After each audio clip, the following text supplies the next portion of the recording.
এতিয়া একাধিক পদত নাপায়, কাৰণ এটা নিয়ম কৰা আছে যে যোনে চতুৰ্থ শ্ৰেণীত পায়, তৃতীয় শ্ৰেণীত পায়, তেওঁ চতুৰ্থ শ্ৰেণীত নাপাব। যোনে ওপৰৰ স্কেলটোত পায়, তেওঁ তলৰ পজিশ্যনটোত নাপাব।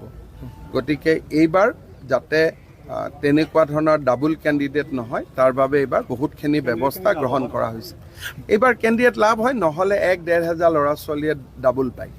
এইবাৰ আমি এটা ঠিক কৰিছোঁ, আৰু লাষ্টত কোনোবাই যদি ডাবল পায়, আমি আৰু এটা চিন্তা কৰি আছোঁ যে একেটা পোষ্টত দুটা হ'লে লটাৰী দি এটা কৰি। যেতিয়া বহি নিৰীক্ষণ হ'ব, তেতিয়া অসমৰ 6জন বা 7জন শিক্ষাবিদ এক্সটাৰ্নেল ইভালুৱেটৰ হিচাপে তাত উপস্থিত থাকিব, যাতে বহীত কোনো, এতিয়াতো বহী চিল পেক আছে।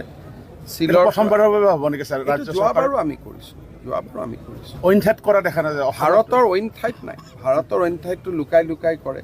আজি এতিয়া মোক ইমান দিনে কংগ্ৰেছে সমালোচনা কৰি আছিল, ইণ্টাৰনেট বন্ধ কিয় কৰিছে।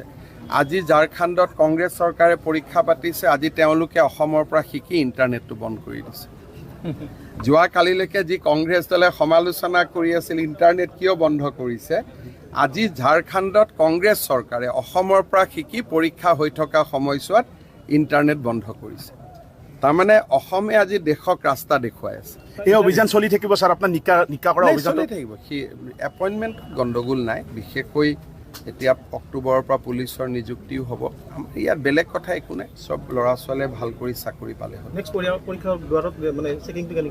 আৰু ভালকৈ মহিলাৰ চেকিঙো হ'ব। মহিলাৰ চেকিং নহ'লে মহিলাই যদি কাগজ লৈ আহে কেনেকৈ হ'ব। গতিকে এয়াৰপৰ্টত যেনেকৈ চেকিং কৰে, সুধি লয়, পাৰ্মিশ্যন লয়, লৈ পেলাই চেক কৰিব। চেক নকৰিলে পৰীক্ষা কেনেকৈ হ'ব।